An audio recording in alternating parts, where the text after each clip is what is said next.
မင်္ဂလာပါရှင်ပြချောပါရှင်ပြချောကိုစိတ်လက်ပေါ်ပါစေဖို့အတွက်အမျိုးသားကဖွေးကြော်ညာထားတဲ့ရှီကလို healing studio ကိုလိုက်ပို့ပေးပါတယ်ဒီရှီကလိုနေရာလေးကလေ channel ဝင်နေဆိုတော့တော်တော်လေးတာရပါတယ်ရောက်တာနဲ့ခဏနာပြီးပေါ်ထက်လေးကိုတက်သွားပါတယ်ပြီးတော့ပြချောကအခန်းလေးတွေလိုက်ကြည့်ပါတယ်ဒီခန်းကတော့ရေခန်းလို့ပြောပါတယ်ရှင်ဝင်လိုက်တာနဲ့အေးချမ်းနဲ့ခံစားမှုခံစားရတယ်စီရှယ်လေးတွေနဲ့အလားဆင်ပေးထားပါတယ်ရှင်နောက်တစ်ခန်းကတော့ပိတ်ဆော့ခန်းလေးပါဒီပိတ်ဆော့လေးကလေလူကို negative energy တွေပြပြောက်စေတယ်နေလိုက်လို့ရှိရင်လည်းအပူပုတ်တွေကိုထွက်စေပါတယ်ရှင်ပြချောကတော့ဒီခန်းလေးကိုချစ်စရာလေးမြင်ခဲ့ပါတယ်နောက်တော့ပြချောကတော့ဘယ်ခန်းရွေးချယ်လိုက်လဲဆိုတော့ရေခန်းပဲရွေးချယ်လိုက်ပါတယ် body ကိုသူတို့က oil massage နဲ့အရင်နှိပ်ပေးပါတယ်နှိပ်ပြီးတော့အောက်မှာကောင်းလျှော်ဖို့စောင့်ပါတယ်ဒါလေးကတော့တယောက်ကင်မွန်နန်တာနဲ့ကောင်းလျှော်ဖို့အတွက်အပြင်ဆင်လေးပါရှင်တော်တော်လေးကိုချစ်စရာကောင်းပါတယ်ပြချောကတော့ဟိုကန်ဒီကန်ပေါ့နော်ဟိုဆော့ဒီဆော့ပေါ့ကိုကအပြင်ဆင်လေးကိုသဘောကျလေး6ကန်ကြီးနေပါတယ်နောက်ပြီးတော့ကောင်းလျှော်ဖို့အတွက်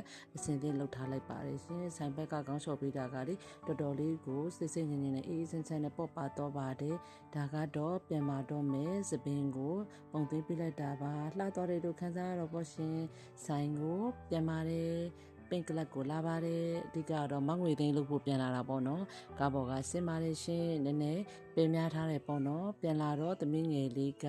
စောင့်နေတော့ပြေးဖက်လိုက်ပါတယ်ဗီဒီယိုကိုအဆုံးထိကြည့်ပေးကြတဲ့အတွက်ကျေးဇူးများတင်ပါတယ်ရှင်